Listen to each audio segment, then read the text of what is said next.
할렐루야. 153 저녁기도에 오신 여러분들을 주님의 이름으로 환영하고 축복합니다. 오늘도 귀하고 복된 이 저녁 시간 가운데 하나님이 우리를 만져주시고 인도해 주시는 것을 경험하는 귀한 시간이 되기를 간절히 소망하겠습니다. 먼저 하나님의 말씀 보도록 합니다. 누가복음 14장 25절에서 35절 말씀까지 보도록 하겠습니다. 누가복음 14장 25절에서 35절입니다. 우리 같이 한 목소리로 다 함께 봉독하도록 하겠습니다. 시작. 수많은 무리가 함께 갈새 예수께서 돌이키사 이르시되 물은 내게 오는 자가 자기 부모와 처자와 형제와 자매와 더욱이 자기 목숨까지 미워하지 아니하면 능히 내 제자가 되지 못하고 누구든지 자기 십자가를 지고 나를 따르지 않는 자도 능히 내 제자가 되지 못하리라. 너희 중에 누가 망대를 세우고자 할진대 자기의 가진 것이 준공하기까지에 촉할지는 먼저 앉아 그 비용을 계산하지 아니하겠느냐. 그렇게 아니하여 그 기초만 쌓고 능히 이루지 못하면 보는 자가 다 비웃어 이르되 이 사람이 공사를 시작하고 능히 이루지 못하였다 하리라. 또 어떤 임금이 다른 임금과 싸우러 갈 때에 먼저 앉아 1만 명으로서 저 2만 명을 거느리고 오는 자를 대적할 수 있을까 헤아리지 아니하겠느냐. 만일 못할 터이면 그가 아직 멀리 있을 때에 사신을 보내어 화친을 청할지으니라. 이와 같이 너희 중에 누구든지 자기의 모든 소유를 버리지 아니하면 능히 내 제자가 되지 못하리라.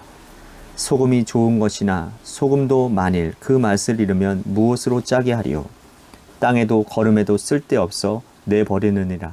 들을 귀가 있는 자는 들을지어다 하시니라. 아멘. 한국 바둑계에 큰 족적을 남긴 조훈현 구단이 있습니다. 이분은 13살에 일본으로 건너가신 분입니다. 어린 조훈현이 당시 세계적인 명성을 떨치고 있던 세고의 구단의 제자가 된 것이죠. 당시 세계 바둑계는 이 세고의 구단이 제자를 받아들인다는 것이 아주 큰 충격으로 다가왔습니다. 왜냐하면 이 세고의 구단은요, 세계 최고의 명인이었을 뿐만 아니라 제자 받지 않기로 아주 유명한 사람이었기 때문입니다. 고령이었는데 그가 그때까지 받아들인 제자는 단 2사람이었다고 합니다. 한 사람은 일본인, 한 사람은 중국인이었다고 그래요. 그런데 인생 말년에 마지막 제자로 13살짜리 한국인 조훈현을 받아들였고 사람들은 충격에 빠지게 되었습니다. 세고의 구단이 이 조훈현을 받아들이면서 제시한 조건이 단 한 가지였다고 합니다. 평생 내기 바둑하지 않기로 말이죠. 조훈현은 지금까지 스승의 가르침을 금과 옥조로 지키고 있다고 합니다. 바둑뿐만 아니라 세상의 모든 일에는 가르치는 사람과 배우는 사람이 존재를 합니다.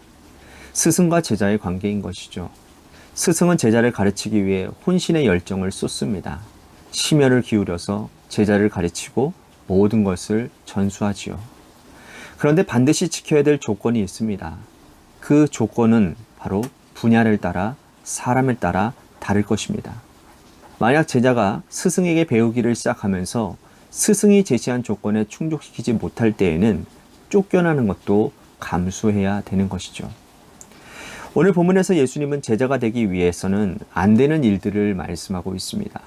오늘 본문 25절 말씀을 먼저 보도록 하겠습니다. 수많은 무리가 함께 갈새 예수께서 돌이키사 이르시되. 예수님을 따르는 무리들이 참 많았습니다. 누가복음 12장 1절에서는 수만 명의 무리가 예수님을 둘러싸고 그래서 사람이 밟힐 지경까지 되었다라고 말씀을 합니다. 수많은 무리들이 예수님이 가는 곳마다 따라다녔다는 것이죠. 성경은 무리와 제자를 구분하고 있습니다. 무리는 어떤 자들일까요? 무리는 손해보는 일을 하지 않습니다. 무리는 자기중심적으로 예수님을 따릅니다. 자신에게 유익이 되기 때문에 예수님을 따르는 자들이 바로 무리라는 것이죠. 예수님을 따르면서 돈 벌기를 원하고 예수님을 통해서 병 낫기를 원하고 예수님을 디딜돌 삼아서 출세하기를 원하는 자들이 바로 무리라는 거죠. 오늘 우리는 무리입니까? 제자입니까? 예수님이 활동하실 당시 수많은 무리들이 있었습니다.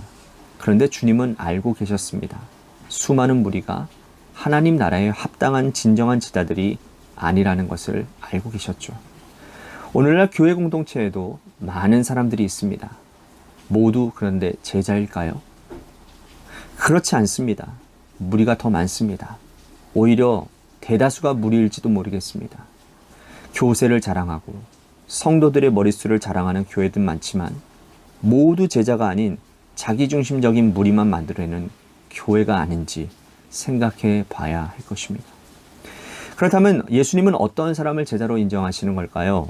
26절 말씀 보십시오. 무릇 내게로 오는 자가 자기 부모와 처자와 형제와 자매와 더욱이 자기 목숨까지 미워하지 아니하면 능히 내 제자가 되지 못하고. 여러분, 세상의 인간관계 가운데서 가장 질긴 인연, 강한 인연이 무엇인지 아시죠? 바로 혈연이고 생명입니다. 예수님 말씀하십니다. 제자가 되기 위해서는 너의 혈연관계, 너의 목숨보다 나를 향한 사명이 더 소중하다는 것을 깨달아야 된다. 만약 혈연관계가 더 중요하고 너의 목숨이 더 소중하다면 너는 제자가 되지 못하고 무리로 머물러 있을 뿐이다. 자, 이 말씀을 여러분들이 오해하면 예수님은 혈연관계도 부정하고 부모에 대한 자식 도리도, 가족에 대한 도리에 대해서도 부정하는 것처럼 들릴 수 있어요. 하지만 결코 그렇지 않습니다. 예수님은 효심이 지극한 아들이었어요.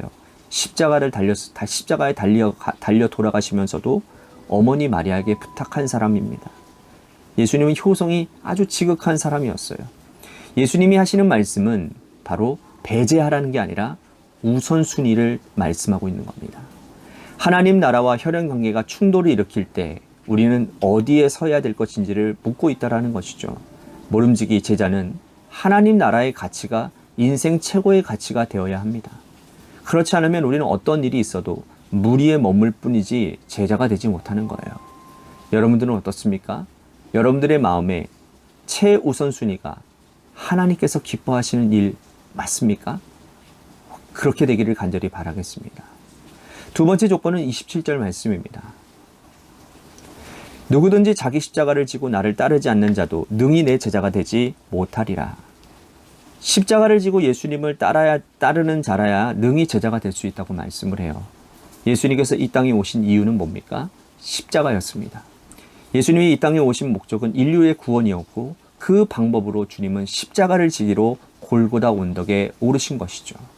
그러므로 우리가 예수님을 따르는 제자라면 우리도 당연히 자기 십자가를 지고 고난의 길을 걸어가야 되는 것입니다. 하나님께서 우리들에게 주신 고난의 십자가는 무엇일까요?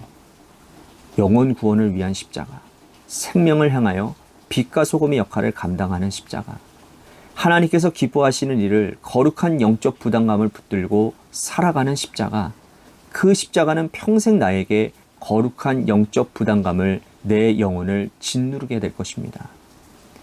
여러분, 그것이 불편하고 그래서 십자가 지는 것이 부담되어져서 싫어서 돌아서 버린다면 우리는 제자라고 말할 수 없는 것입니다. 여러분들은 어떠한 선택을 하시겠습니까? 하나님께서 우리에게 맡겨주신 그 십자가를 끝까지 지고 예수님 따라 걸어가는 온전한 주님의 제자가 되기를 원하십니까? 그렇게 되기를 바라겠습니다.